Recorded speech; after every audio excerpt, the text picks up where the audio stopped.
अगली मौत किसकी। संजीव अपने दोस्तों राघव और प्रतीक के साथ बियर बार में बैठकर बियर पी रहा था। संजीव आज बहुत खुश लग रहा था। अरे यार, आज की पार्टी में तो मजा आ गया। तुम दोनों दोस्तों के साथ तो मेरी जिंदगी इतनी अच्छी है कि क्या बताओ कितनी अच्छी है। अरे भाई, अब दोस्ती की है तो जीना मरना सब साथ में। हाँ अरे यार सुनो, जल्दी से एक बियर और ऑर्डर करते हैं ना, एक आखिरी, और उसके बाद ये जश्न यहीं खत्म हो जाएगा। अरे हाँ क्यों नहीं। वेटर, जल्दी से 2 बियर की बोतल लेकर आओ। आज मेरे दोस्तों को जश्न मनाना है, क्यों? इतने में वहां पर एक बहुत सुंदर लड़की छोटे छोटे कपड़े पहनकर हाथ में बियर की बोतल लेकर उसके पास आती है। ये लीजिए, आपने बियर ऑर्डर की थी ना, मैं लेकर आ गई। क्या बात है यार, इस बार की वेटर तो बड़ी सुंदर है। अब बियर लेकर आई हो तो अपने हाथों से ही पिला दो ना।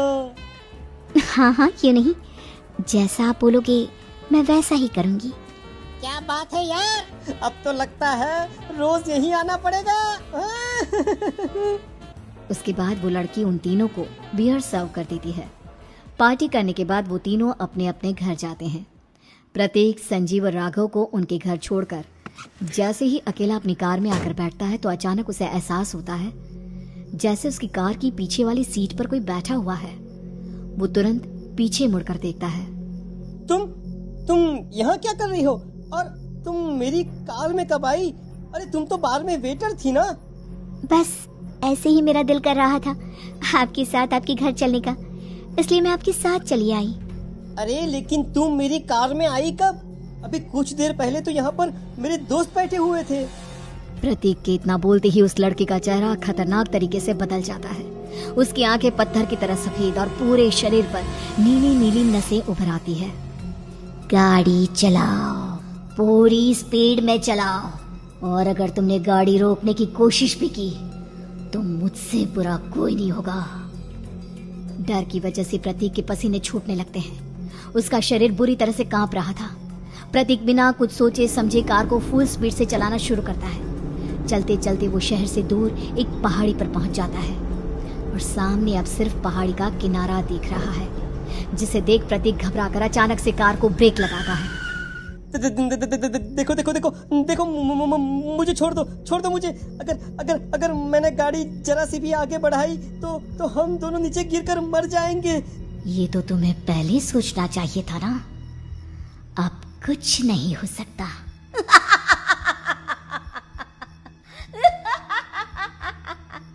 छोड़ दो मुझे। नहीं प्लीज मुझे छोड़ दो। प्लीज मुझे जाने दो, छोड़ दो मुझे। गाड़ी आगे बढ़ाओ। और तभी अचानक से बिना प्रतीक के स्टार्ट किए उनकी कार आगे बढ़ती है और गहरी खाई में गिर जाती है। उसके चीखने की आवाज एक चारों तरफ सुनाई देती है।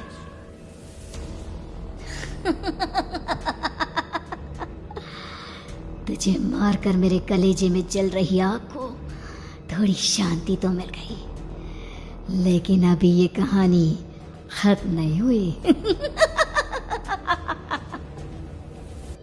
और फिर अगले दिन राघव और संजीव को पता चलता है कि प्रतीक की पहाड़ी से नीचे गिरकर मौत हो गई। अरे कल रात की तो बात है यार, हम सब बैठकर पार्टी कर रहे थे, लेकिन मेरी एक बात समझ में नहीं आ रही। राघव शहर से इतना बाहर उस पहाड़ी पर इतनी रात को क्या करने गया था? अरे यार, वही सोचकर तो मैं भी परेशान हूँ। हम दोनों को छोड़ने के बाद तो वो सीधा अपने घर जाने वाला था, और वो आत्महत्या क्यों करेगा भाई? कल रात तक वो कितना खुश था, हमारे साथ सेलिब्रेट कर रहा था। हाँ, लेकिन पुलिस ने तो यही कहा है कि प्रतीक ने अपनी कार को जानबूझकर पहाड़ी से नीचे गिरा दिया और आत्महत्या कर ली। अरे यार संजीव, मेरी तो कुछ भी समझ में नहीं आ रहा है। चल ठीक है, अब मैं अपने घर जाता हूँ। Okay bye. राघव अपने घर में अकेला था। दोपहर का वक्त था। तभी दरवाजे की घंटी बजी। कौन है? अरे 1 मिनट रुको, अभी आता हूँ। राघव ने जैसे ही दरवाजा खोला उसने देखा कि सामने एक बहुत खूबसूरत लड़की खड़ी हुई है। कौन है आप, और यहाँ किससे मिलने आई हैं? देखिए ना, बाहर बारिश शुरू हो गई थी, मेरी गाड़ी खराब हो गई है। आपका घर नजर आया तो सोचा कुछ हेल्प ले लेती हूँ। क्यों नहीं, आइए ना, आइए आइए। मेरे कपड़े पूरे भीग चुके हैं, क्या आपके पास टॉवल मिलेगा प्लीज? राघव अपने बाथरूम से एक टॉवल लाकर उस लड़की को देता है। थैंक यू सो मच, अब मैं चलती हूँ। अरे इतनी क्या जल्दी है, आप चाहे तो बारिश रुकने तक यहाँ पर रुक सकती हैं। हाँ। लड़की ने पलटकर राघव की तरफ देखा। नहीं, मुझे जाना होगा, मेरा काम बाकी है। और वो वहां से चली गई। उस लड़की के जाने के बाद राघव अपने बाथरूम में नहाने के लिए गया और जैसे ही उसने बाथरूम में देखा तो उसका टॉवल वहीं पर लटका हुआ था। उसने टॉवल हाथ में लिया तो देखा कि उसका पूरा टॉवल खून के धब्बों से सना हुआ है। अरे अरे ये क्या, ये टॉवल तो मैंने उस लड़की को दे दिया था, ये वापस मेरे बाथरूम में कैसे आ गया? और इस पर ये खून के धब्बे कहाँ से आ गए? राघव ने आईने में देखा तो उसकी गर्दन पर एक बड़ा सा चाकू का कट लगा हुआ था जिससे खून बह रहा था, जिसे देख राघव के होश उड़ गए। हाँ, अरे ये क्या, मेरी गर्दन इतनी ज्यादा कटी हुई है और मुझे दर्द भी नहीं हो रहा है। ये क्या हो रहा है मेरे साथ? राघव घबराकर बाथरूम से बाहर आया और अपना मोबाइल उठाकर उसने संजीव को फोन लगाया। संजीव जल्दी से मेरे पास आ जाओ, मुझे लगता है कुछ बहुत बड़ी गड़बड़ है, जल्दी आ जाओ। उधर से आवाज आई, लेकिन वो आवाज संजीव की नहीं बल्कि एक लड़की की थी। कुछ अजीब नहीं हुआ है, बस तुम्हारी मौत तुमसे मिलने आई थी और तुम्हें मारकर चली गई। अब तुम इस दुनिया का हिस्सा नहीं हो राघव, इसलिए तुम्हें अपनी गर्दन के कटने का दर्द भी महसूस नहीं हो रहा। नहीं, ऐसा नहीं हो सकता, ऐसा नहीं हो सकता। कौन हो तुम? तुम्हारी मौत। अब संजीव के पास खबर पहुंचती है कि राघव ने अपने ही घर में चाकू से गर्दन काटकर आत्महत्या कर ली।